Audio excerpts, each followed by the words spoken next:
वेदवेद्ये परे पुंसि जाते दशरथात्मजे वेदः प्राचेतसादासीत् साक्षात् रामायणात्मना कूजन्तं राम रामेति मधुरं मधुराक्षरम् आरुह्य कविताशाखां वन्दे वाल्मीकिकोकिलम्। శ్రీమద్వాల్మీకి మహాముని రచించినటువంటి శ్రీమద్ రామాయణ కథా సుధలో మనం ఇవాళ రావణాసురుడు సీతాదేవితో ఏం మాట్లాడతాడో, దానికి సీతాదేవి ఏమి ప్రత్యుత్తరాన్ని ఇచ్చారో తెలుసుకోవడానికి ప్రయత్నం చేద్దాం. అరణ్యకాండలో నిన్నటి రోజున లక్ష్మణస్వామిని నిందాలాపాలాడి ఆయన్ని రామచంద్రమూర్తికి ఆపద కలిగి ఉంటుందని, నీవు తాత్సారం చేస్తున్నావని, ఆ రామచంద్రమూర్తి ఎలా ఉన్నారో వెంటనే వెళ్ళి తెలుసుకుని రా అని త్వర చేసి అతనిని పంపించిన వెంటనే లోకకంటకుడైనటువంటి ఆ రావణ బ్రహ్మ ఒక యతీశ్వరుడి వేషంలో సీతాదేవి ముందు నిలబడ్డం, ఆయన్ని ఒక యతీశ్వరుడుగా భావించి గృహస్థ ధర్మాన్ని అనుసరించి వారిని ఆహ్వానించి వారికి అర్ఘ్యపాద్యాలను ఇచ్చి కందమూల ఫలాలు భుజించడానికి ఇచ్చి, అప్పుడు ఆ యతీశ్వరుడి వేషంలో ఉన్నటువంటి రావణ బ్రహ్మ ఆమెను, ఓ సుందరి, నీవు ఎవరని, ఎక్కడి నుంచి వచ్చావని, ఇలాంటి కీకారణ్యంలో ఎందుకుంటున్నావు అని అడిగితే, ఆ రామలక్ష్మణుల రాక కోసం ఎదురు చూస్తూ ఉన్నటువంటి ఆమె కొంత తడవు పరధ్యానంగా ఉన్నారు. ఆ తర్వాత వెంటనే స్పృహ కలిగి, ఓహో, ఈ బ్రాహ్మణుడు తాను అడిగినటువంటి విషయాన్ని గనక నేను చెప్పకపోతే ఒకవేళ శపిస్తాడేమో అని భయపడి ఆయనకి తాను ఎవరో వివరంగా చెప్తున్నారు. అలా ఆ అమ్మవారు ఏం చెప్తున్నారో ఇవాళ మనం తెలుసుకోవడం ప్రయత్నం చేద్దాం. ఓ బ్రాహ్మణ ఉత్తమా, నీకు మేలొగ్గాక. మిథిలానగర ప్రభు అయినటువంటి మహాత్ముడైనటువంటి జనక చక్రవర్తి నా యొక్క తండ్రి. నేను ఆయన కుమార్తెను. నా పేరు సీత. నేను రామచంద్రమూర్తి యొక్క భార్యను. వివాహానంతరం ఇక్ష్వాకుల యొక్క రాజధాని అయినటువంటి అయోధ్యా మహానగరంలో ఏ లోటు లేకుండా మనుష్య సహజములైన వివిధ సుఖభోగాల్ని అనుభవిస్తూ నేను నా జీవితాన్ని 12 సంవత్సరాలు గడిపాను వివాహానంతరం. ఇక్కడ రావణ బ్రహ్మతో అమ్మవారు చెప్పినటువంటి శ్లోకాన్ని ఒక్కసారి మీకు చెప్తాను. ఉషిత్వా 12 సమా ఇక్ష్వాకూణాం నివేశనే భుంజానామానుషాన్ భోగాన్ సర్వకామ సమృద్ధనీ. భుంజానామానుషాన్ భోగాన్ అన్న మాటని వ్యాఖ్యానకారులందరూ ఎలా చెప్పారు అంటే, ముందుగా మీకు తెలియజేసినట్లుగా మానవ సహజమైనటువంటి వివాహానంతరమైనటువంటి భోగాలన్నీ కూడా 12 ఏళ్ళు నేను నా భర్తతో ఆనందంగా అనుభవించాను అన్నది బాహ్యార్థం. రెండవ అర్థం ఏంటయ్యా అంటే, భుంజాన అమానుషాన్ భోగాన్ అంటే మానవులకు కాక దేవతాయోగ్యమైనటువంటి భోగాలని నేను అనుభవించాను 12 సంవత్సరాలు అని ఒక అర్థం. అంటే అతనికి నర్మగర్భంగా చెప్పారన్నమాట. నేను నీవు అనుకున్నటువంటి సామాన్యమైనటువంటి మానవకాంతను కాను. ఆ రాముడు సామాన్య మానవుడు కాదు, మేము దైవస్వరూపులం. అందుకని దేవతా సంబంధమైనటువంటి బాంధవ్యాలు మా యందు ఉంటాయి. అలాంటి ఆనందాన్ని 12 సంవత్సరాలు అనుభవించాను అని ఒక అర్థం. ఇలా ఆమె చెప్పారు. 13వ సంవత్సరంలో దశరథ మహారాజు శ్రీరామచంద్రమూర్తిని యువరాజుగా పట్టాభిషిక్తుణ్ణి చెయ్యాలి అని భావించి ముఖ్యమైనటువంటి సచివులతో మంత్రాలోచన చేశారు. శ్రీరాముల వారి యొక్క పట్టాభిషేక సన్నాహాలు జరుగుతున్నాయి. అప్పుడు మా పిన్నత్తగారైనటువంటి కైకేయి మహాదేవి తన భర్త అయినటువంటి దశరథ చక్రవర్తిని వరాలు అడిగారు. లోగడ తాను చేసినటువంటి ఉపకారానికి ప్రతిఫలంగా 2 వరాలని అడిగింది ఆవిడ. అప్పుడు ఆయన ఇస్తాను అని వాగ్దానం చేసి ఉన్నారు కాబట్టి సత్యసంధుడైనటువంటి ఆ చక్రవర్తి అలాగే ఇస్తాను కోరుకో అన్నారు. అప్పుడు శ్రీరాముణ్ణి వనాలకు పంపు, నా కొడుకైనటువంటి భరతుణ్ణి రాజ్యాధికారిని చెయ్యి అని అడిగారు.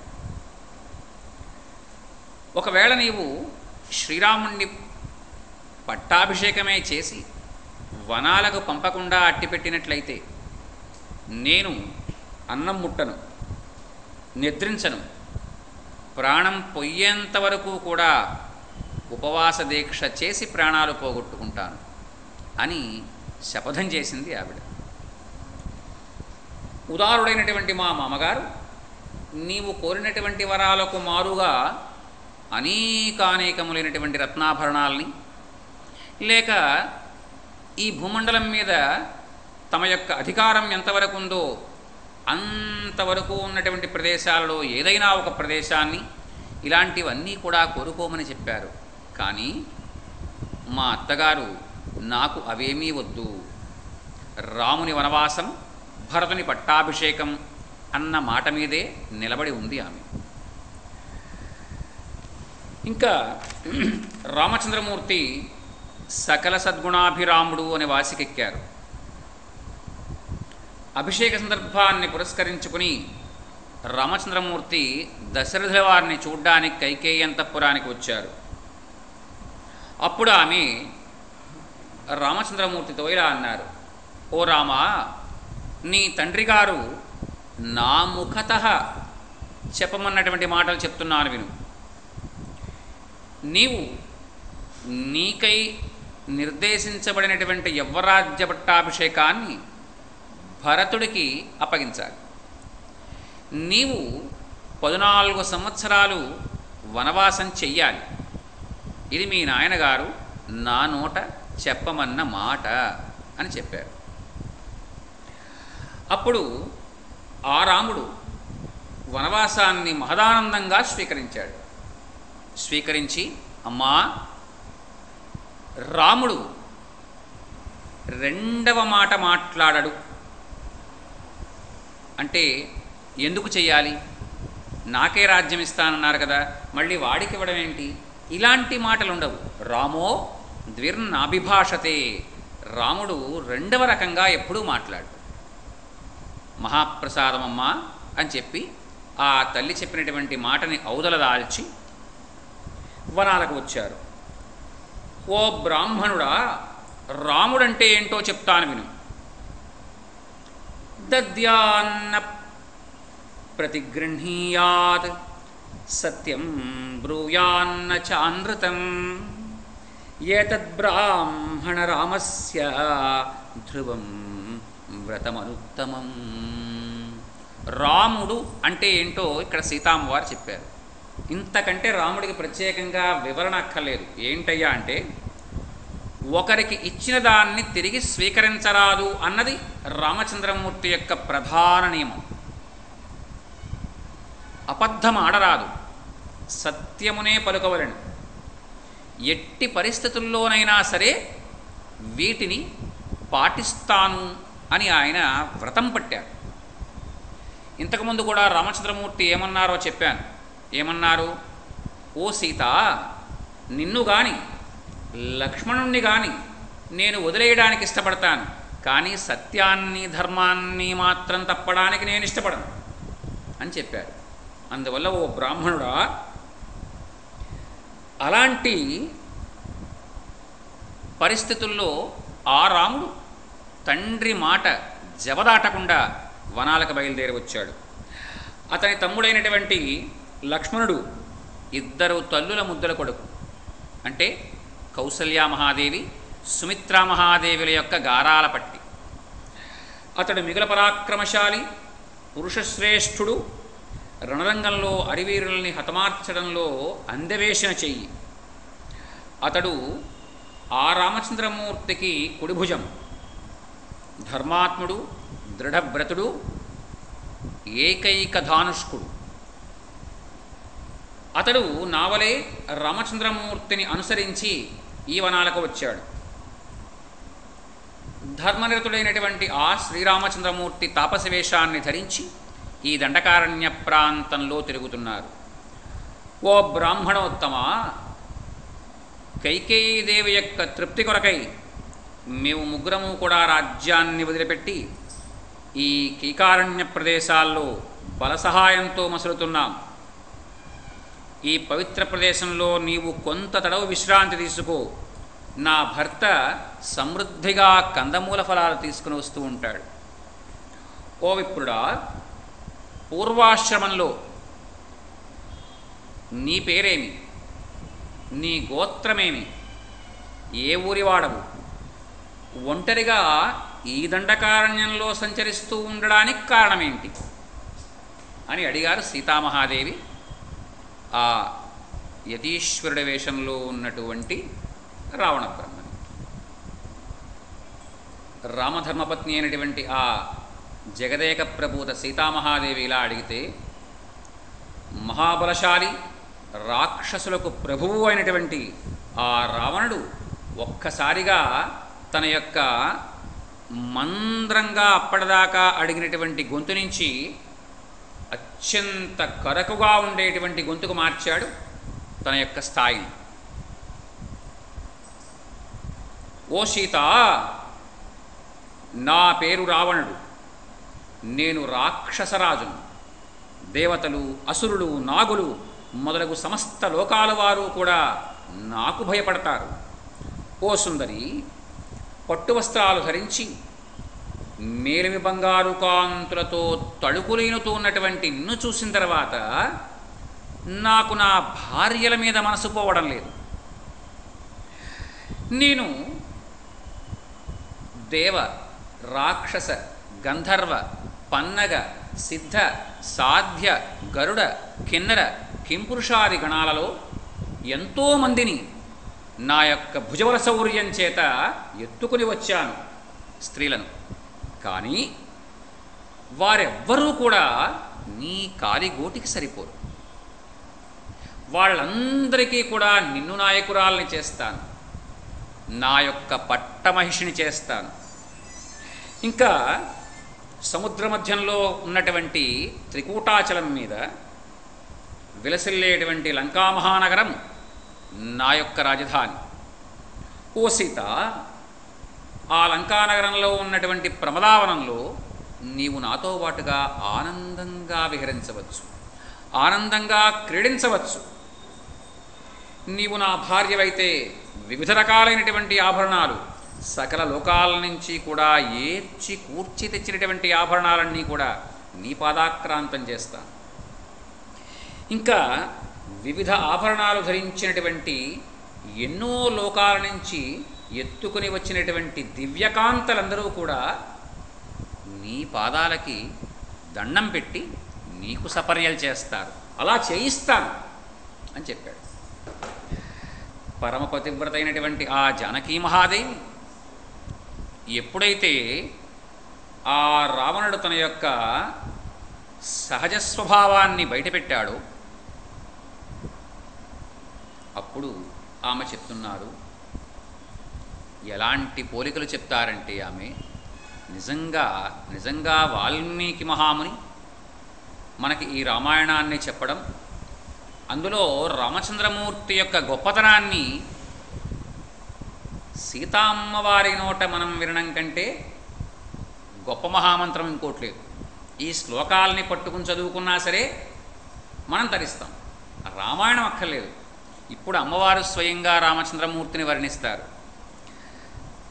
మహాగిరిమివాకంప్యం మహేంద్ర సదృశం పతిం మహోదధిమివాక్షోభ్యం అహం రామమనువ్రత సర్వలక్షణ సంపన్నం న్యగ్రోధోపరిమండలం సత్యసంధం మహాభాగం అహం రామమనువ్రత మహాబాహుం మహోరస్కం సింహవిక్రాంతగామినం నృసింహం సింహసంకాశం అహం రామమనువ్రత పూర్ణచంద్రాననం రామం రాజవత్సం జితేంద్రియం పృథుకీర్తిం మహాత్మానం అహం రామమనువ్రత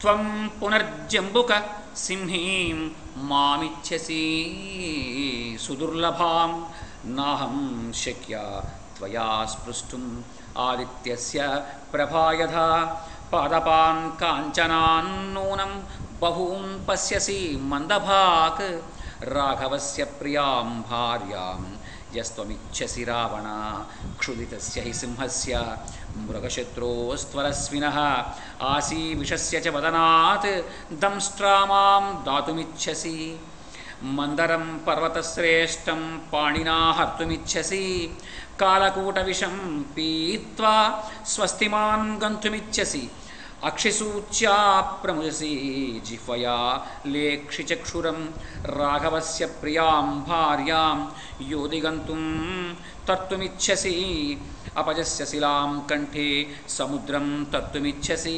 సూర్యాచంద్రమసౌ చోభౌ పాణిభ్యాం హర్తుమిచ్చసి యో రామస్య ప్రియాం భార్యాం ప్రదర్శయితుమిచ్చసి అగ్నిం ప్రజ్వలితం దృష్ట్వా వస్త్రేణ హర్తుమిచ్చసి కళ్యాణవృత్తాం రామస్య యో భార్యాం హర్తుమిచ్చసి అయోముఖానాం శూలానాం అగ్రే చరితుమిచ్చసి రామస్య సదృశీం భార్యాం యోధిగంతుం త్వమిచ్చసి యదంతరం సింహశృగాలయోర్వనే యదంతరం స్యందినికా సముద్రయోః సురాగ్రసౌ వీరకయోర్యదంతరం తదంతరం వై తవ రాఘవస్య చ యదంతరం కాంచనసీసలోహయోః యదంతరం చందన వారిపంకయోః యదంతరం హస్తిబిడాలయోర్వనే తదంతరం దాశరథైస్తవ తవ యదంతరం వాయసవైనతేయయోః యదంతరం మద్గుమయూరయోరపి యదంతరం సాగరగృధ్రయోర్వనే తదంతరం దాశరథేస్తవైవ చ. ఎంత గొప్ప మాటల్ని అమ్మవారి నోటమ్మట పలికించారంటే వాల్మీకి. నా పతి అయినటువంటి ఆ రాముడు మేరునగధీరుడు, పరాక్రమంలో దేవేంద్రతుల్యుడు, మహాసముద్రం వల గంభీరుడు, సర్వశుభలక్షణ సంపన్నుడు, మహావటవృక్షం వల్లే ఎల్లరకు కూడా నీడని ఆనందాన్ని కలిగించేటువంటి వాడు, సత్యవాక్ పరిపాలకుడు, మహానుభావుడు, మహాభుజశాలి, విశాలమైనటువంటి వక్షస్థలం గలవాడు, సింహం వలె ఠీవిగా నడిచేటువంటి వాడు, పురుషోత్తముడు, సింహపరాక్రముడు, నిండు చంద్రుని వలె ఆహ్లాదకరమైనటువంటి ముఖం కలవాడు, మహారాజకుమారుడు, జితేంద్రియుడు, గొప్ప పేరు ప్రతిష్టలు కలవాడు అయినటువంటి ఆ రామచంద్రమూర్తి నా యొక్క పతి. నేను ఆయన ధర్మపత్నిని. సర్వకాల సర్వావస్థలయందు కూడా ఆయన్ని అనుసరించి నడవడమే నా వ్రతం. రాముడి వ్రతం ఏంటి? ఒకే మాట, ఒకే బాణం, ఒకే పత్ని అన్నది ఆయన వ్రతం. సత్యం ధర్మం వ్రతం. ఈమె వ్రతం ఏంటయ్యా అంటే సర్వకాల సర్వావస్థలయందు రాముణ్ణి అనుగమించి నడవడం వ్రతం. నేను ఆడసింహాన్ని, ఎవ్వరికీ అందేదాన్ని కాదు. నన్ను ఆశిస్తూ ఉన్నటువంటి నీవు ఒక సామాన్యమైనటువంటి నక్కవు. సూర్యకాంతి ఎలా అయితే నీవు పట్టుకొనలేవు, అలాగే నన్ను కూడా నీవు తాకజాలవు. మందభాగ్యుడు అంటే ఆయువు మూడినవాడు పెక్కు బంగారు వృక్షాల కోసం ఆశపడుతూ ఉంటాడు. అలాగే ఆ రఘువీరుని యొక్క ప్రియకాంతనైనటువంటి నన్ను నీవు ఆశపడుతున్నావు. సకల మృగాల్ని హతమార్చే పరాక్రమం కలిగినటువంటి ఆకలితో నకనకలాడుతూ ఉన్నటువంటి సింహం నోటిలో కోరపళ్ళని పెరకారం చూస్తున్నావు నువ్వు. అలాగే బుసల కొట్టేటువంటి తాడి ఎత్తు భుజంగం తాలూకు నోట్లో ఉన్నటువంటి కోరల్ని తీయాలని చూస్తున్నావు. అలాగే పర్వతాల్లో శ్రేష్టమైనటువంటి మందరగిరి పర్వతాన్ని చేతితో పిండి చెయ్యాలనుకుంటున్నావు. ఇంకా సూదితో నీ కంటిని నీవే తుడుచుకుందామని ప్రయత్నం చేస్తున్నావు. ఇంకా కత్తి పదును నాలికతో నాకితే ఎలా తెలుసుకోవడం కుదరదో, అలాగా ఆ రామచంద్రుడి పక్కన ఉన్నటువంటి నన్ను నీవు పొందడం కుదరదు. మెడకు ఒక పెద్ద బండ కట్టుకుని సముద్రంలో ఈదదల్చడం ఎలాగో, ఆ రాముడి పక్కన ఉన్నటువంటి నన్ను పట్టుకుని వెళ్ళాలనుకోవడం అలాగా. సూర్యచంద్రులిద్దరినీ కూడా చేతులతో పట్టుకోవాలనుకోవడం ఎలాగో, ఆ రాముని భార్యనైనటువంటి నన్ను తీసుకెళ్లాలనుకోవడం అలాగా. మండుతూ ఉన్నటువంటి అగ్నిని వస్త్రానికి కట్టుకోవడం ఎలాగో, ఆ రామచంద్రమూర్తి యొక్క భార్య అయినటువంటి నన్ను తీసుకువెళ్ళడం అలాగా. ఇంకా పదును తేలినటువంటి ఇనపశూలం మీద నడవడం ఎలాగో, ఆ రామచంద్రమూర్తి భార్య అయినటువంటి నన్ను తీసుకువెళ్ళాలనుకోవడం అలాగా. అన్ని విధాల ఆ రామచంద్రమూర్తికి మాత్రమే తగినటువంటి నన్ను నీవు తీసుకెళ్లాలనుకుంటున్నావు. వనంలో ఉండేటువంటి సింహానికి ఓ పక్కన దాన్ని చూచి భయపడుతూ ఇటు అటు పరిగెత్తేటువంటి నక్కకి ఏ అంతరమైతే ఉందో, ఆ అంతరం నా రాముడికి నీకు ఉంది. ఇంకా లోహాల్లో బంగారం నా రాముడు, అదే లోహాలలో సీసం నువ్వు. మంచి గంధానికి మామూలు బురదకి ఉన్నటువంటి తేడా ఏంటో, నా రాముడికి నీకు ఉన్నటువంటి తేడా అలాంటిది. ఇంకా గరుత్మంతుడికి కాకికి ఎంత అంతరం ఉందో, నా రాముడికి నీకు అంత అంతరం ఉంది. నెమలికి నీటి కాకికి ఎంత అంతరం ఉందో, నా రాముడికి నీకు అంత అంతరం ఉంది. హంసకు గ్రద్దకు ఎంత అంతరం ఉందో, నా రాముడికి నీకు అంత అంతరం ఉంది. విష్ణు పరాక్రమతుల్యుడైనటువంటి శ్రీరాముడు ధనుర్బాణాలు చేత ధరించి ఉన్నంత వరకు ఈగ వజ్రాన్ని బియ్యపు గింజగా భావించి మింగితే ఏమవుతుంది? అలాగా నీవు నన్ను తీసుకువెళ్ళాలి అని అనుకోవడం అలా అవుతుంది. అందువల్ల నీకు నేను వశవర్తినవ్వడం మాత్రం కల్ల. పరమ పవిత్ర భావం కలిగినటువంటి ఆ సీతామహాదేవి దృఢ నిశ్చయం కలదై రావణాసురుడితో ఇలా పలికిన పిమ్మట ఆమె శరీరం కదిలిపోయిందట, వణికిపోతోందట. ఆమె యొక్క శరీరం భయంతో వణికిపోతూ ఉన్నటువంటి ఆ సీతాదేవిని మృత్యుదేవతతో సమానమైనటువంటి ఆ రావణాసురుడు మరింత భయపెట్టాలి అని భావించి తన రాక్షస జాతి గురించి, తన పరాక్రమం గురించి, తాను అంతవరకు కూడా చేసినటువంటి అనేకానేక దుష్కృత్యాల గురించి కూడా వివరిస్తున్నాడు ఆవిడికి. ఓ సుందరి, కుబేరుడు నీకు తెలుసు కదూ? ఆ కుబేరుడు నా సవతి తల్లి కొడుకు, విశ్రవసు ప్రజాపతి, రావణాసురుడు యొక్క తండ్రి. ఇంకా బాగా చెప్పాలంటే శ్రీ మహావిష్ణువు యొక్క నాభీ కుహరంలోంచి వెలువడినటువంటి పద్మంలో జన్మించిన వాడు ప్రజాపతి బ్రహ్మ. ఆ బ్రహ్మ యొక్క మానసపుత్రుడు 9 వారిలో పులస్త్య బ్రహ్మ ఒకడు. ఆ పులస్త్య బ్రహ్మ యొక్క కొడుకు విశ్రవశు బ్రహ్మ. ఆ విశ్రవశు బ్రహ్మకు ఇలబిల అనేటువంటి ఆమెయందు కలిగినవాడు కుబేరుడు. ఇంకా 2వ భార్య అయినటువంటి కైకసీ మహాదేవి యందు కలిగినవాడు ఈ రావణ బ్రహ్మ. ఇది వాళ్ళ యొక్క వంశానుక్రమణం. నేను దశకంఠుడైనటువంటి రావణాసురుణ్ణి, తిరుగులేని పరాక్రమం కలిగిన వాణ్ణి. ప్రజలు మృత్యువుకి ఎలా భయపడతారో అలా దేవతలు, దానవులు, గరుడులు, యక్షులు, నాగులు, కింపురుషులు ఇలాంటి వారందరూ కూడా నా పరాక్రమానికే కాదు, నా పేరు వింటేనే భయపడతారు. కుబేరుడు నా సవతి తల్లి కుమారుడని చెప్పాను కదూ, కారణాంతరం వల్ల అతడు కుపితుడై పరాక్రమంతో ద్వంద్వయుద్ధాన్ని నాతో చేశాడు, కానీ ఓడిపోయాడు.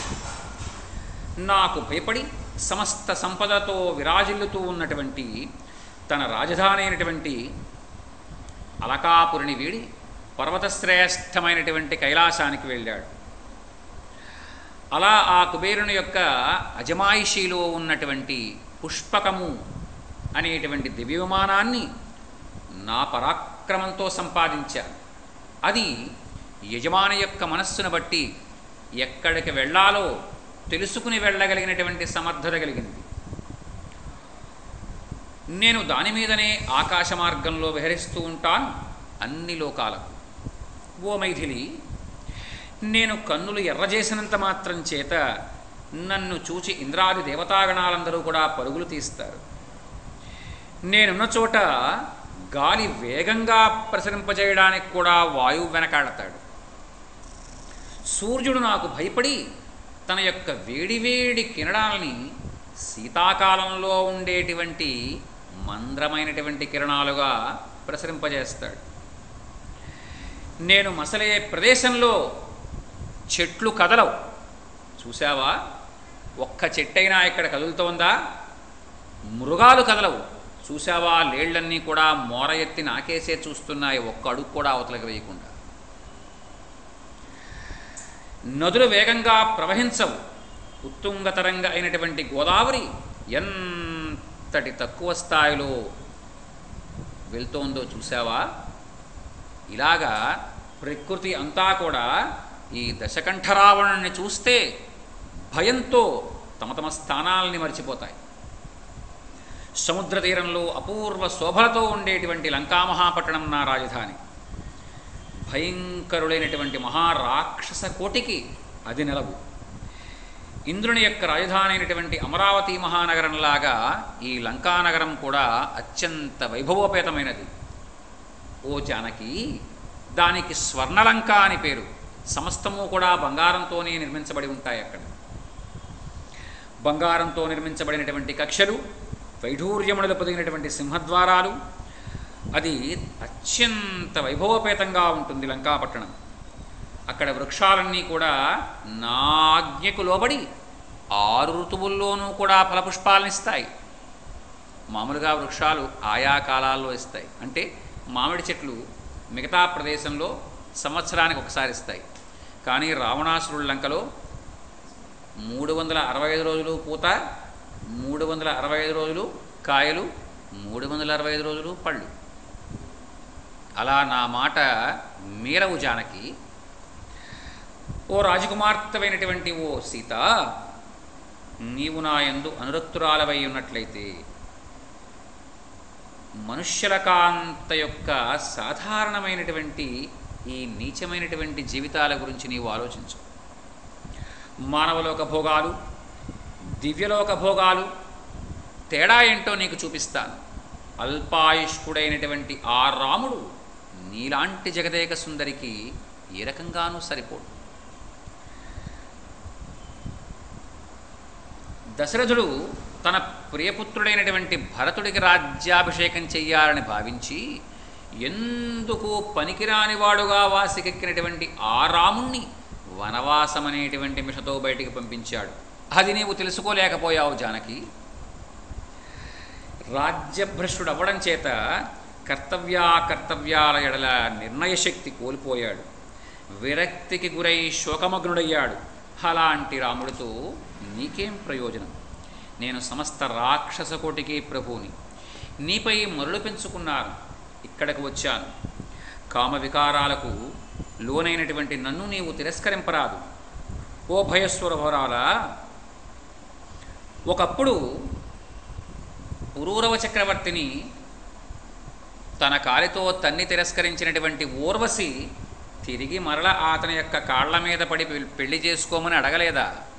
అలాగే ఆ రాముడు పరాక్రమంలో నా కాలి గోటికి సరితూగడు. నీ అదృష్టం కొద్దీ నేను నిన్ను చేరాను, నన్ను స్వీకరించు అని ఆ నిర్జన ప్రదేశంలో కర్ణ కఠోరమైనటువంటి పలుకులు, అత్యంత తీవ్రమైన వాడి అయిన వేగవంతమైనటువంటి మాటలు ఆ దశకంఠుడు పలుకుతూ ఉంటే సీతాదేవి ఒక్కసారిగా కళ్ళు ఎర్రజేసింది. ఆవిడ కళ్ళు ఎర్రజేసి ఆ రావణ బ్రహ్మతో మాట్లాడుతోంది. సమస్త ప్రాణులకు పూజ్యుడు, మహాత్ముడు అయినటువంటి దిక్పాలకుడైనటువంటి కుబేరుడికి నీవు సోదరుడవా? ఆ కుబేరుడెక్కడ, నీవెక్కడ? సకల లోకాలు కూడా అతనికి కాళ్ళు పట్టుకుని నమస్కారం చేస్తాయి. అలాంటి కుబేరుడు యొక్క సోదరుడిగా నీవు ఇంత హీనంగా ఉంటావా? ఇంత హీనంగా మాట్లాడతావా? ఓ రావణ, నీవు క్రూరుడవు, ఇంద్రియ సుఖాలని కోరుకునేవాడివి. నీ బుద్ధి పెడదారి పట్టింది. అట్టి నిన్ను ప్రభువుగా పొందినటువంటి రాక్షసులందరూ కూడా నీ మూలంగా నశించిపోతారు. ఎవడైనా సరే ఇంద్రుడి భార్య అయినటువంటి శచీదేవిని అపహరించి ప్రాణాలతో బతికి ఉండొచ్చేమో, కానీ రామచంద్రమూర్తి భార్య అయినటువంటి నన్ను అపహరించి వాడు ప్రాణాలతో ఉండడం కల్లా, ఓ రాక్షస, నా వంటి దాన్ని అవమానించి నీవు అమృతం తాగినా సరే నీ మరణం నుంచి నీవు తప్పించుకోలేవు. సీతాదేవి పలుకులు విన్నాడు ఆ రావణాసుడు. అసహనానికి లోనయ్యాడు, తీరని అసహనానికి. తన యొక్క చేతులు రెండూ కూడా ఇలా ఇలా అండం మొదలెట్టాడు. అప్పటి వరకు రావణాసురుడు ఎలా ఉన్నాడు? ఒక యతీశ్వరుడి వేషంలో ఉన్నాడు. ఈ ఆవిడనేటువంటి మాటలకి ఒళ్ళంతా సెగలు పొగలు వచ్చేస్తున్నాయి రావణాసురుడికి.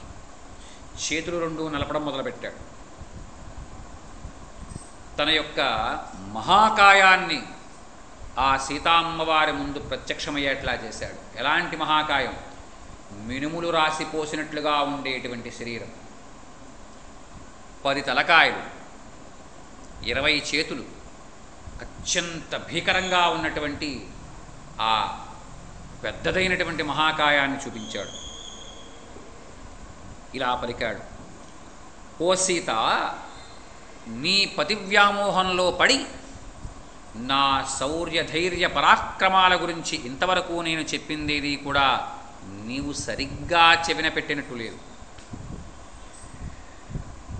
ఓ ఉన్మత్తురాలా, నేను ఆకాశంలో నిలబడి ఈ సమస్త భూమండలాన్ని కూడా నా చేతులతో పైకి ఎత్తగలను. ఇంకా సమస్త సముద్ర జలాలని కూడా అవపోషణ పట్టగలను. మృత్యుదేవత నా ముందు నిలబడితే దానిని కూడా యమపురికి పంపించగలను. నా పదునైనటువంటి బాణాలతో భూమిని బద్దల కొట్టగలను. సూర్య గమనాన్ని అడ్డుకోగలను. నేను కోరిన రూపాన్ని ధరిస్తాను. నీవు దేనిని కోరినా సరే అది నీ పాదాక్రాంతమయ్యేట్లా చేస్తాను. కనుక నన్ను పతిగా స్వీకరించు. ఇలా పలుకుతూ ఉన్నటువంటి ఆ రావణాసురుడు యొక్క కన్నులు ఎర్రగా సూర్యగోళంలా మారిపోయాయి. పింగళవర్ణం అంటే బాగా ఎర్రని వర్ణంతో బాగా కంటి లోపలుండేటువంటి తెల్లపాప ఎర్రగా మారిపోయింది. వెంటనే భిక్షుకుడి యొక్క వేషాన్ని పరిత్యజించి తన యొక్క ప్రళయభయంకరమైనటువంటి వేషాన్ని చూపించాడు, తన యొక్క స్వతసిద్ధమైన స్వభావసిద్ధమైనటువంటి రూపాన్ని. అలా నిలిచినటువంటి ఆ మహాకాయుడైనటువంటి ఆ రావణాసురుణ్ణి చూసింది సీతామహాదేవి. ఆ కళ్ళల్లోంచి చింతనిప్పులు రాలుస్తున్నాడు, 2 చేతులు నడుం మీద పెట్టుకున్నాడు, మిగతా చేతులన్నిటో కూడా రకరకాల ఆయుధాలు ధరించాడు. అలాంటి రూపమంటూ జానకీదేవి ఎప్పుడూ విని ఉండలేదు. అలా విని ఉండనటువంటి రూపాన్ని తన 2 కళ్ళ ముందు కూడా చూపిస్తూ ఉండేప్పటికల్లా ఆమె ఒక్కసారి హతాశురాలైపోయింది. అప్పుడు ఆ లోకకంటకుడైన రావణుడు మరల అమ్మవారితో ఇలా మాట్లాడుతున్నాడు. ముల్లోకాలలోనూ కూడా ఖ్యాతికెక్కిన వాణ్ణి భర్తగా వరించడం నీ ధర్మం.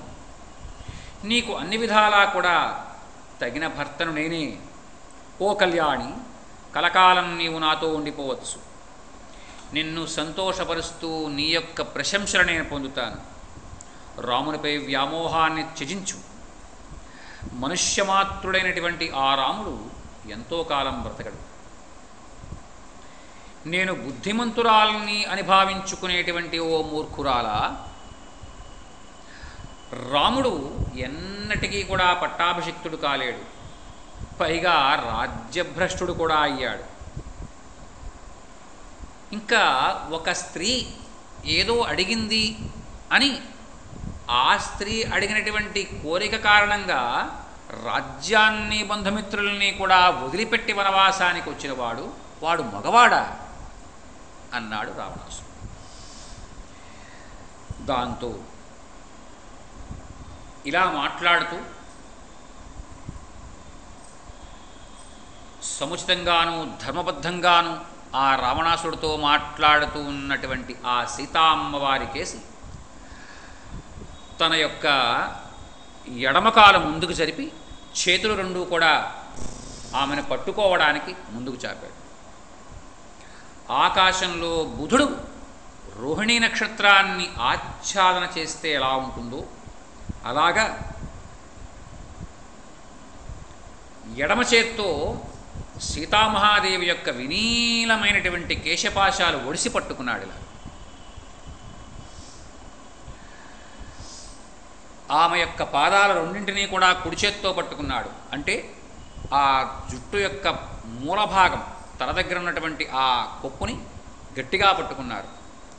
ఈ కుడి చేత్తో ఆమె 2 పాదాలు పట్టుకున్నాడు. అప్పుడు ఏమవుతుంది, ఇలా పైకి లేపేస్తాం.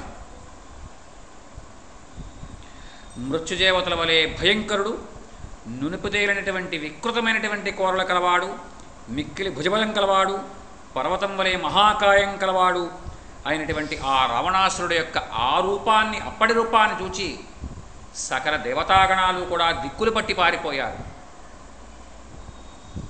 ఇంతలో గుప్తంగా ఉంచబడినటువంటి ఆ రావణాసురుడు యొక్క రథం అక్కడ ప్రత్యక్షమైంది. ఆ రథం ఎలాంటిదయ్యా అంటే అప్పటికప్పుడు మాయమవగలదు, అప్పటికప్పుడు ప్రత్యక్షమవగలదు.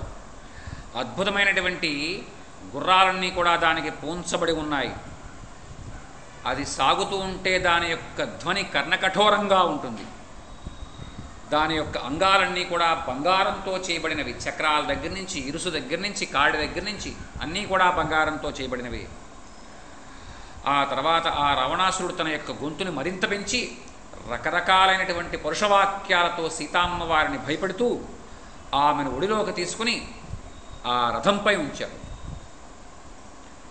ఉత్తమ పతివ్రతైనటువంటి ఆ సీతాదేవిని రావణాసురుడు అలా తీసుకుపోతూ ఉంటే దుఃఖార్తైనటువంటి ఆ జగజ్జనని అయినటువంటి జానకీ మహాదేవి రామ రామ రామ రామ అంటూ బిగ్గరగా కేకలు పెట్టడం మొదలుపెట్టింది. కామార్తుడైనటువంటి ఆ రావణాసురుడు తన ఎడ విముఖురాలై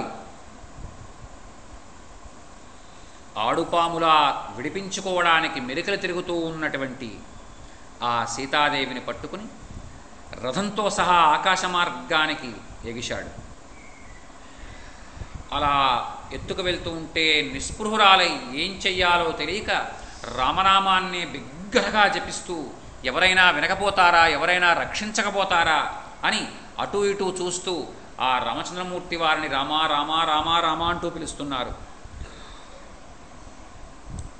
చివరికి విఫలయ్యి బిగ్గరగా ఏడవడం మొదలుపెట్టారు.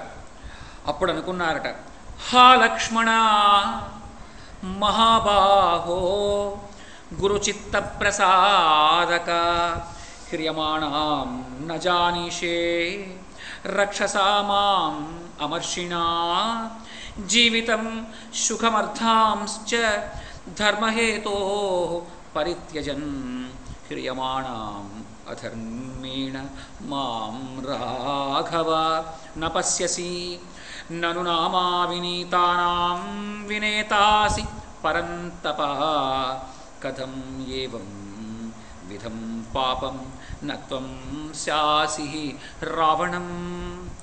అయ్యో ఓ లక్ష్మణ, ఓ మహాబాహు, పెద్దల మనస్సులు ఎరిగి ప్రవర్తించేటువంటి వాడా నాయన, ఈ రాక్షసుడు కోపంతో నన్ను అపహరించుకుపోతూ ఉన్నటువంటి విషయం నీకు తెలియదా అని ఏడవడం మొదలెట్టారు పెద్ద పెట్టును. ఓ రామచంద్ర ప్రభు, ధర్మ పరిరక్షణకై నీవు ప్రాణాలపై మోహాన్ని, శారీరక సుఖాలని, రాజ్యభోగాల్ని కూడా అన్నీ వదులుకుని వచ్చావు కదా. ఈ దుర్మార్గుడు అధర్మంగా నన్ను ఎత్తుకుని వెళ్ళిపోవడం నీవు చూడటం లేదా? ఓ రామచంద్ర, ఓ పరంతప, దుర్జనులను పరిమార్చడంలో నీవు దక్షుడవు అని భాషకెక్కావు కదా. కానీ పాపాత్ముడైనటువంటి ఈ రావణాసురుణ్ణి శిక్షించకుండా ఇంకా ఉపేక్షిస్తున్నావే. పాపాత్ముని యొక్క దుష్కర్మల యొక్క ఫలం వెంటనే కనబడదు కదా. విత్తనం నాటి వెంటనే ఫలం లభించదు.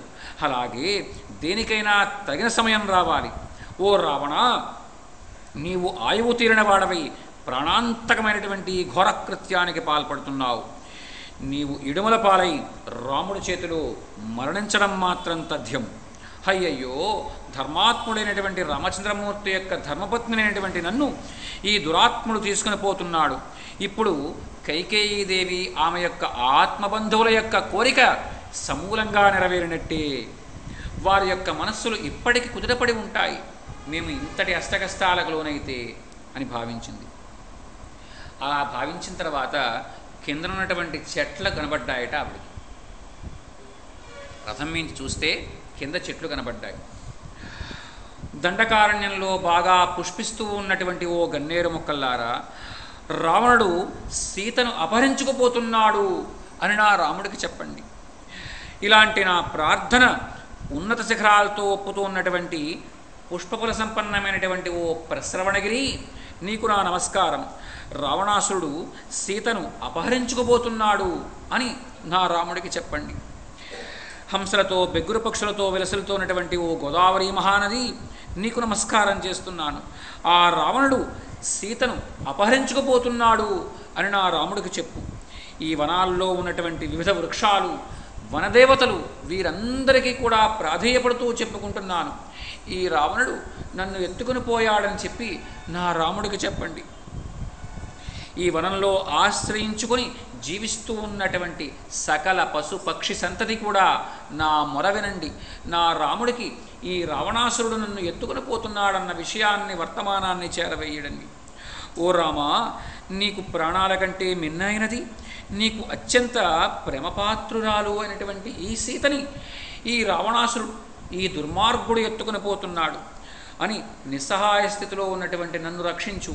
ఓ రామా, ఎక్కడున్నావు ఓ రామా అంటూ అతి దీనంగా ఆమె ప్రార్థిస్తున్నారు.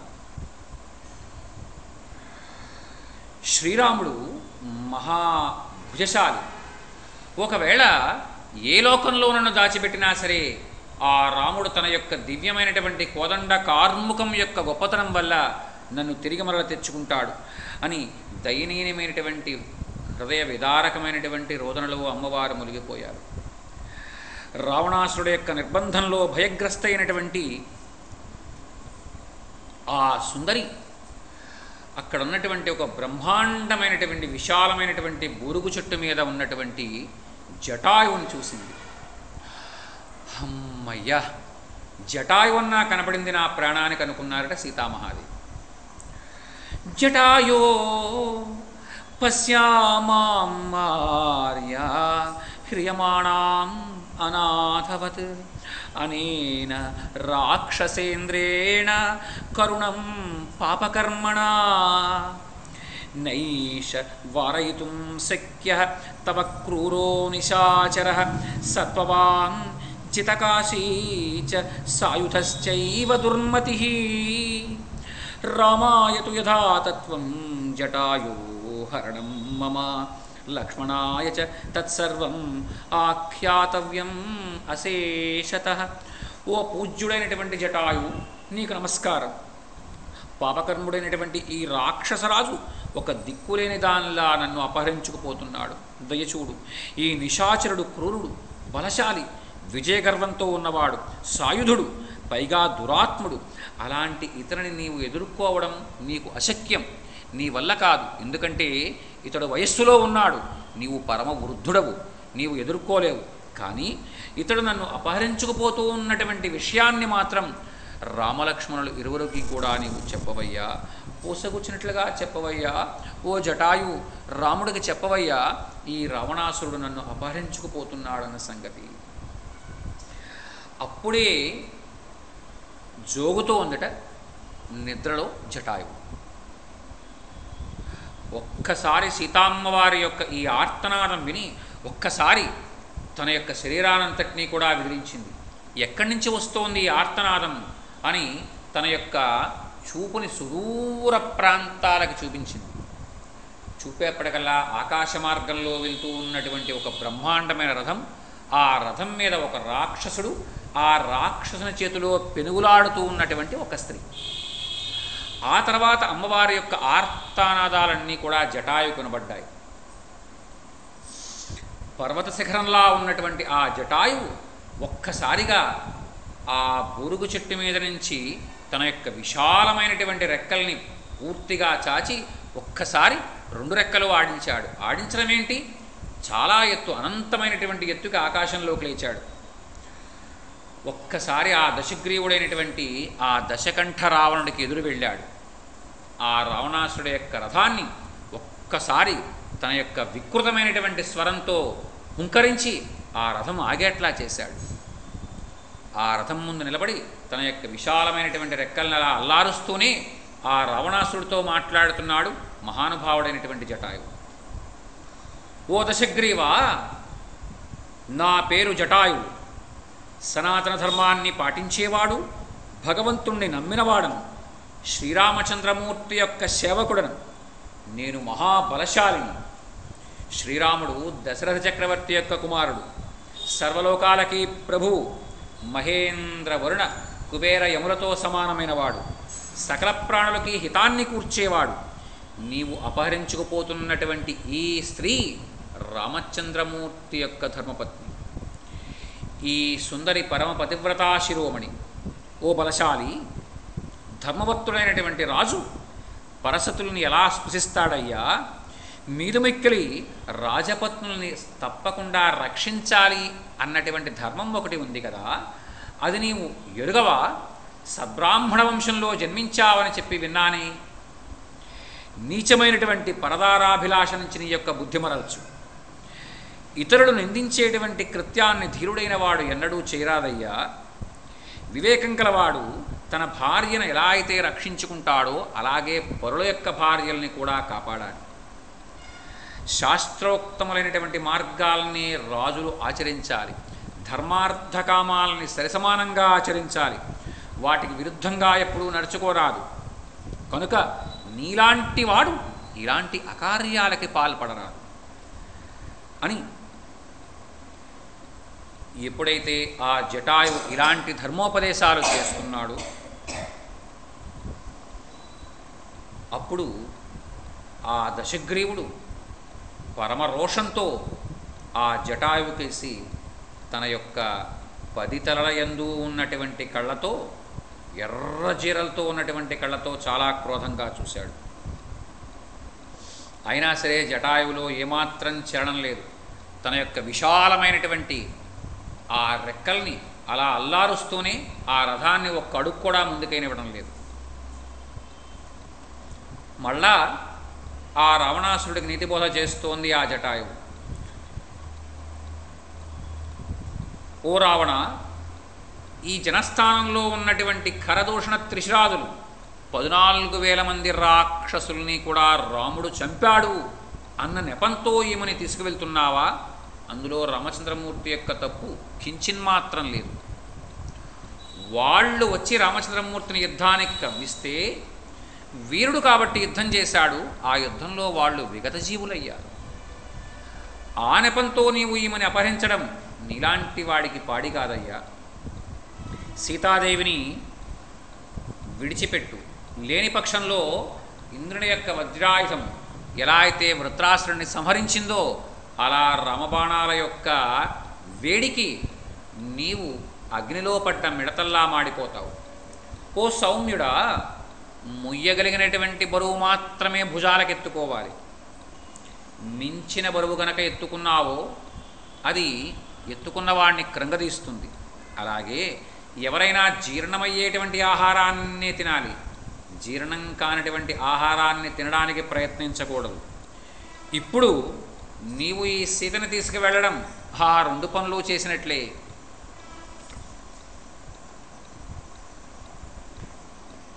ఓ రావణ, నా వయస్సు 60,000 సంవత్సరాలు. తాత ముత్తాతల నుంచి సంక్రమించినటువంటి ఈ పక్షిరాజ్యాన్ని నేను ధర్మబద్ధంగా పరిపాలిస్తున్నాను. నీవు యువకుడవు. ధనుర్బాణాలు మొదలైనటువంటి ఆయుధాలు నా దగ్గర లేవు, నీ దగ్గర ఉన్నాయి. నీవు ధనుర్బాణాలు కలిగి ఉన్నావు, కవచాన్ని కలిగి ఉన్నావు, రథాన్ని కలిగి ఉన్నావు, అశ్వాల్ని కలిగి ఉన్నావు.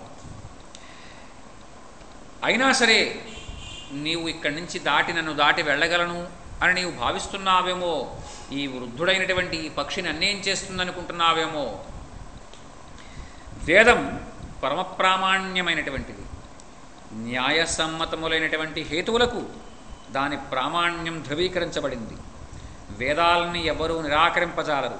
అలాగే నేను చూస్తుండగా ఈ సీతాదేవిని తీసుకువెళ్ళడం నీ వల్ల కాదు. ఓ రావణ, క్షణమాగు. నీవు గనక వీరుడవు అని నీవు భావించినట్లయితే నాతో యుద్ధం చెయ్యి. పూర్వం రామచంద్రమూర్తి చేతిలో ఖరదూషణ త్రిశిరుడు ఎలా నేలకూలారో అలా నీవు కూడా నా చేతిలో నేలకూలుతావు. రా, నువ్వు గనక గొప్పవాడవని నీవు భావించినట్లయితే ఈ జటాయువును ఎదుర్కో అని కవ్వించింది ఆ పక్షి.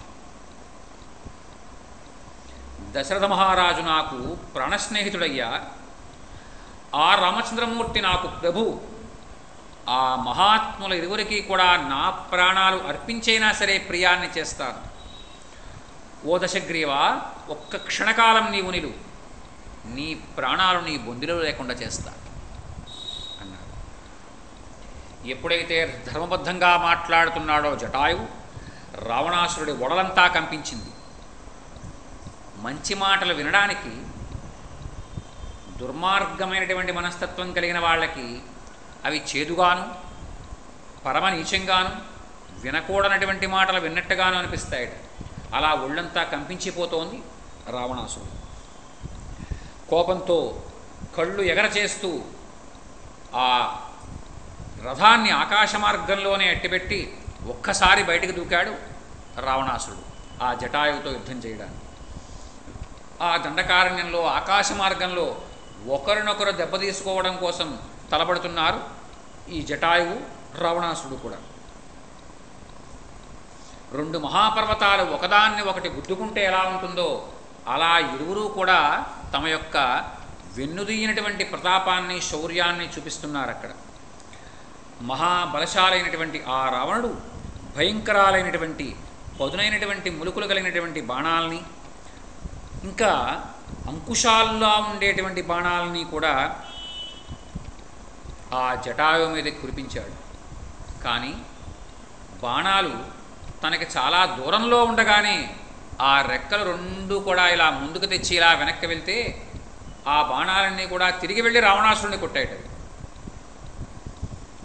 దాంతో వాడి అయినటువంటి తన గోళ్ళతోటి దూరంలా ఉండేటువంటి తన యొక్క తీవ్రమైనటువంటి ముక్కుతోటి ఆ రావణాసురుని అనేక చోట్ల పొడిచి గోడతో రక్కి ఎలా హింసించాలో అలా హింసించాడు. రావణాసురుడి శరీరమంతా కూడా మాంసం ముద్దలు ఓడుతున్నాయి, రక్తమంతా కారి నేల మీద పడుతోందట ఆకాశంలోంచి. దాంతో దశగ్రీవుడు చాలా క్రుద్ధుడయ్యాడు. యమదండం లాంటి భయంకరమైనటువంటి బాణాలు ప్రయోగించాడు. ఆ బాణాలన్నీ కూడా జటాయువుని గాయపరిచాయి. అంత జటాయువు రాక్షసుడి యొక్క రథం మీద కన్నీరు పెడుతూ ఉన్నటువంటి జానకీదేవిని చూశారు. చూసి తన యొక్క ఒంట్లో ఉన్నటువంటి ఓపిక అంతా కూడా తెచ్చుకుని తిరిగి మరల రావణాసురుడి మీదకి తాను బయలుదేరి వెళ్ళారు. ఇంకా దివ్యమైనటువంటి రావణాసురుడి చేతిలో ఉన్నటువంటి ధనుస్సుని తన యొక్క వాడి అయినటువంటి గోళ్ళు కలిగిన పాదంతో కొడితే ఆ దెబ్బకి రావణాసురుడి చేతిలో ఉన్నటువంటి ధనుస్సు కాస్త విరిగి ముక్కలైపోయింది. అనంతరం మరి ఒక ధనుస్సు చేత్తో పట్టుకున్నాడు రావణాసురుడు. శరపరంపరగా వేలాది బాణాలని ప్రయోగించాడు. ఆ బాణాలు చుట్టూతా జటాయువు చుట్టూతా ఉంటే ఆ జటాయువు ఎలా ఉందట, గూటిలో ఉన్నటువంటి పక్షి ఎలా ఉంటుందో అలా ఉందట. అలా రావణాసురుడు ప్రయోగించినటువంటి బాణాల యొక్క పరంపరని తన యొక్క బ్రహ్మాండమైనటువంటి రెక్కల యొక్క తాకిడితో ఎగరగొట్టేశాడు. అగ్నిజ్వాలల్లా మిరుమిట్లు గొలుపుతూ ఉన్నటువంటి ఆ రావణాసురుడు యొక్క వక్షస్థలం మీద ఉన్నటువంటి కవచాన్ని తన యొక్క వాడి అయినటువంటి గోడతో పెరికి అవతల పడేశాడు. ఇంకా రావణాసురుడు యొక్క రథం తాలూకు గుర్రాలు పిశాచముఖాలు కలిగి ఉంటాయి. మనం చెప్పుకున్నాం, గిట్టలన్నీ కూడా ఇనపవాటిలతో చేయబడి ఉంటాయట ఆ గుర్రాల గిట్టలు. అలాంటి గిట్టలు ఉన్నటువంటి ఆ గుర్రాలని, పిశాచముఖం కలిగినటువంటి గుర్రాలని తన యొక్క వాడి అయినటువంటి గోడతో ముక్కలు చేసి పడేశాడు. రావణాసురుడి యొక్క రథం చాలా శ్రేష్టమైంది, బలమైనటువంటి నొగలు కలిగినటువంటిది, యజమాని ఇచ్ఛానుసారం వెళ్ళగలిగినటువంటి రథం అది. అలాంటి ఆ మహారథాన్ని అంతటినీ కూడా ఆ పక్షీంద్రుడు భగ్నపరిచాడు. జటాయువు యొక్క ప్రతాపం వల్ల రావణాసురుడు యొక్క ధనుస్సు ముక్కలైంది, రథం విరిగిపోయింది.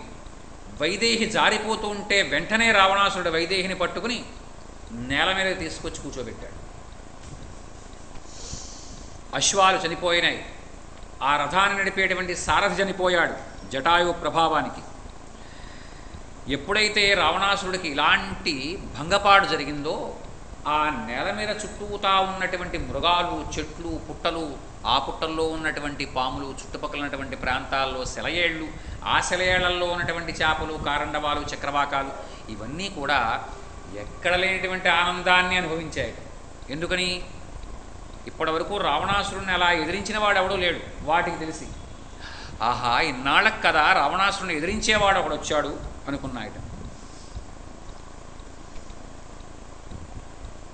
ఇలా ఎప్పుడైతే చాలా విపరీతమైనటువంటి వేగంతో పోరాడాడో జటాయువు, ఇందాక చెప్పుకున్నాం జటాయువుకి వయస్సు 60,000 సంవత్సరాలు, పండు ముదుసలి. ఒక్కసారిగా అని ఒక్కసారి ఎగస్వాహ తీసుకున్నట్ట జటాయువు. రావణాసురుడు వెంటనే సీతాదేవిని పట్టుకుని భుజం మీద వేసుకుని ఆకాశ మార్గానికి లేచాడు. కానీ ఈ జటాయువు మాత్రం రెక్కలు అల్లార్చాడు కానీ పైకి లేవలేక మళ్ళీ కిందుండిపోయాడు. దాంతో ఒక్కసారి శరీరంలో ఉన్నటువంటి ఓపికని అంతటినీ కూడా రెక్కల్లోకి తెచ్చుకుని రెక్కలు అల్లార్చాడు. మళ్ళా పైకి లేచాడు జటాయువు. పైకి లేచి ఆ రావణాసురుడు ఎదురుకుండా రెక్కలల్లారుస్తూ నిలబడ్డాడు. ఓ అల్పబుద్ధి రావణ, రామచంద్రమూర్తి యొక్క బాణాలు వజ్రతుల్యాలు. అలాంటి మహావీరుడి భార్యను నీవు ఎత్తుకుపోవడం నీకు పాడిగాదు. నీవు తీసుకువెళ్ళడం నీ సమస్త రాక్షస జాతి నిర్మూలనం కోసమే సీతను తీసుకెళ్తున్నావు. ఎరకు ఆశపడి గాలానికి చిక్కినటువంటి చేపల ముందు ముందు కాలంలో ఈ సీతాదేవి అనేటువంటి ఎరకు ఆశపడి నీ ప్రాణాలు, నీ వాళ్ళ ప్రాణాలని కూడా బలిపెట్టేస్తావు. అజేయ పరాక్రములు, కకుస్థ వంశస్థులు అయినటువంటి ఆ రామలక్ష్మణులకు తీరని అవమానాన్ని కలిగిస్తున్నావు నీ యొక్క పనిచేత. ఓ రావణ, నీవు పిరికివాడవై చేసినటువంటి ఈ పని లోకంలో మహావీరులు ఎవరూ కూడా శ్లాఘించరయ్యా. పైపెచ్చు నీవు చేసినటువంటి ఈ నీచమైన పనికి నిన్ను అందరూ కూడా తులనాడతారు. ఇలా హితవచనాలన్నీ పలుకుతూ సీతాదేవిని వెనక్కి ఇచ్చేయమని చెప్పింది జటాయువు. కానీ మూర్ఖుడికి ఎంత చెప్పినా సరే వాడు వినడు. అందులోనూ రావణాసుడు ఎలాంటి వాడు? తెలిసిన మూర్ఖుడు కాబట్టి అసలు వినడు. సీతాదేవిని తన యొక్క భుజం మీద పెట్టుకుని అలా వెళ్తూనే ఉన్నాడు రావణాసుడు. అలా వెళ్ళిపోతూ ఉన్నటువంటి ఆ రావణాసురుణ్ణే వెన్నంటి అతని యొక్క భుజాల్ని, వెనకాల వీపుని, ఈ పక్క భాగానంతటిని, ఎందుకంటే ఇటు పక్కన సీత ఉంది, ఎడం పక్కన కుడిపక్క భాగానంతటినీ కూడా తన వాడి అయినటువంటి గోడతో కరకు అయినటువంటి పదునైనటువంటి ముక్కుతోనూ పొడిచి హింసిస్తోంది జటాయువు. దాంతో పదే పదే పదే పదే ఆ జటాయువు తనని బాధిస్తుంటే ఆ రావణాసురుడు ఇంకా తట్టుకోలేకపోయాడు. దాంతో ఆ సీతాదేవి జారిపోకుండా తన యొక్క చేత్తో గట్టిగా పట్టుకున్నాడు. తన యొక్క ఎడమ చేతిని బాగా బిగించి పట్టుకున్నాడు. ఇలాగ తన దగ్గర దాకా రాణించి ఆ జటాయువును ఎడం చేత్తో ఒక్క పెట్టున గట్టిగా వేశాడు. ఆ మోత ఆ జటాయువుకి తగిలింది అని అనుకున్నాడు రావణాసురుడు. వెంటనే తప్పుకుంది జటాయువు అక్కడి నుంచి. ఆ చెయ్యి గాల్లో ఇలా ముందుకు వచ్చేసింది. వెంటనే తన యొక్క వాడి అయినటువంటి గోడతో ఆ కుడి జబ్బ మీద అత్యంత వేగంగా వచ్చి ఆ మాంసఖండాన్ని పైకి లాగి పక్కకి విసిరేసింది జటాయువు. ఆ చేతినంతటినీ కూడా తన యొక్క ముక్కుతో పొడిచివేసింది. ఆ కుడి భుజంలో ఉన్నటువంటి నరాలన్నీ కూడా పాముల్లా బయటికి వచ్చాయట రావణాసురుడు. అంత లోపల నుంచి కండ పెరిగి అవతల పడేసింది ఆ జటాయువు. దాంతో సీతాదేవిని మరల నేల మీదకి దింపాడు.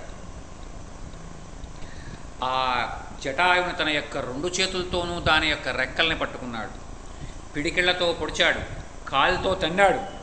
సాటిలేని వీరుడైనటువంటి ఆ రావణ జటాయువుల యొక్క మధ్యన చాలాసేపు పోరు జరిగిందట. అప్పుడు రావణాసుడు తన వరలో ఉన్నటువంటి ఖడ్గాన్ని పైకి ఎత్తాడు. ఆ జటాయువు యొక్క ఈ రెండు భుజాలు అంటే రెండు రెక్కల యొక్క మొదటి ప్రాంతాన్ని, రెండు కాళ్ళని కూడా తన యొక్క కరుకు కరవాలంతో నరికివేశాడు. క్రూరకర్ముడైనటువంటి ఆ రావణాసురుడి చేతిలో తన యొక్క రెక్కలు తెగిపోగా వెంటనే ఆ జటాయువు నేలవాలిపోయింది. రక్తసిక్తమైనటువంటి దేహంతో జటాయువు భూమి మీద పడితే సీతాదేవి ఆత్మబంధువులు స్వర్గస్థులవుతూ ఉంటే ఎంతటి బాధతో మనం ఉంటామో అలా వెంటనే జటాయువు అంటూ పరిగెట్టుకుంటూ వెళ్ళిపోయి ఆ జటాయువు మీద పడి ఏడవడం మొదలుపెట్టింది ఆ సీతాదేవి. అమిత పరాక్రమశాలైనటువంటి ఆ గృధ్రరాజు నల్లని మేఘంలా ఉన్నట్ట. తెల్లని వక్షస్థలం, మిగతా శరీరమంతా నల్లగా ఉంది. గ్రద్ద కదండి, అడుగు భాగమంతా తెల్లగా ఉంది. చల్లారినటువంటి కార్చిచ్చులా ప్రశాంతంగా ఉన్నాడు. ఆ జటాయువును తన రెండు చేతులతోనూ దగ్గరకు లాక్కుని పెద్ద పెట్టిన ఏడవడం మొదలుపెట్టారట ఆ సీతాదేవి. ఆ రామచంద్రమూర్తి యొక్క ఆశ్రమానికి అనంత దూరంలో జరిగినటువంటి ఈ ఘోరమైనటువంటి దారుణం కొన ఊపిరితో ఉన్నటువంటి ఆ జటాయువును చూచాడు రావణాసురుడు. దాంతో రావణాసురుడి కేసు చూస్తూ జటాయువు కేసు చూస్తూ ఆ జటాయువును అక్కును చేర్చుకుని సీతాదేవి పెద్ద పిట్టను ఏడవడం మొదలుపెట్టింది. చాలా విపరీతమైనటువంటి దుఃఖంతో ఏడ్చారట. ఒక ఆత్త బంధువు నశిస్తే ఎలా ఉంటుందో అలా భావించారు. ఓ రామ, నాకు వచ్చినటువంటి పెను ఆపద నీకు చెప్పడం కోసమే మృగాలు పక్షులు కూడా అటూ ఇటూ పరిగెడుతున్నాయి. ఇది నిశ్చయం. నీకు ఈ విషయం తెలియడం లేదా? తెలిస్తే గనక నీవు ఇంత ఉపేక్ష వహించవు కదయ్యా. నన్ను కాపాడడం కోసం ఈ రాక్షసుని ఎదిరించినటువంటి ఈ జటాయువు నా దురదృష్టవశం చేత ఈ దుర్మార్గుడి చేతిలో దెబ్బతిని భూమి మీద పడి ఉన్నాడు అని, ఓ రామ, ఓ లక్ష్మణ, నన్ను కాపాడండి, నన్ను కాపాడండి అంటూ ఆ సీతాదేవి విఫలయ్యి అటూ ఇటూ పరిగెడుతోంది. దాంతో రావణాసురుడు ఒక్క ఉదుటన వచ్చి ఆ సీతాదేవిని పట్టుకున్నాడు. ఆ రావణాసురుడికి దొరకకుండా పరిగెత్తింది ఆమె. అక్కడ దగ్గరలో ఉన్నటువంటి లతల్ని చెట్లని పట్టుకుంది గట్టిగా, వదిలిపెట్టకుండా వాటిని. అంటే ఆ రావణాసురుడు లాక్కు వెళ్ళినా కూడా ఆ లతల్ని పట్టుకుని గట్టిగా పట్టుకుంటే తీసుకువెళ్ళడానికి కుదరదేమో అనుకుంది పాపం ఆ పిచ్చిది. అయ్యో రామా, అయ్యో రామా, రక్షించు, నన్ను రక్షించు, ఈ రాక్షసుడు నన్ను ఎత్తుకుని పోతున్నాడు, రక్షించు అంటూ విఫలంగా అరుస్తోంది. కానీ ఆ రావణుడు ఆమె వెనకాలే వచ్చాడు. ఇందాకట్లాగే ఎడం చేత్తో ఆమె యొక్క జుట్టు యొక్క మొదటి భాగాన్ని ఒడిసి పట్టుకున్నాడు. సీతాదేవికి జరిగినటువంటి ఆ ఘోరమైనటువంటి అవమానం తట్టుకోలేక జగత్తు అంతా కూడా అజ్ఞానాంధకారంలో మునిగినటువంటి పరిస్థితి ఎలా ఉంటుందో అలాగే ఒక్కసారిగా సూర్యుడు కళావిహీనమైపోయాడు. అంతా కూడా చూడండి ఎలా అయిందంటేట, సూర్యగ్రహణం గనక జరిగినట్లయితే పరిపూర్ణంగా ఎలా చీకటైపోతుందో ఆ ప్రదేశమంతా కూడా ఒక్కసారి వెలుగులు కోల్పోయింది. గాలి వీయడం మారిపోయింది. సూర్యుడు తన యొక్క కాంతి అంతా కూడా కోల్పోయాట.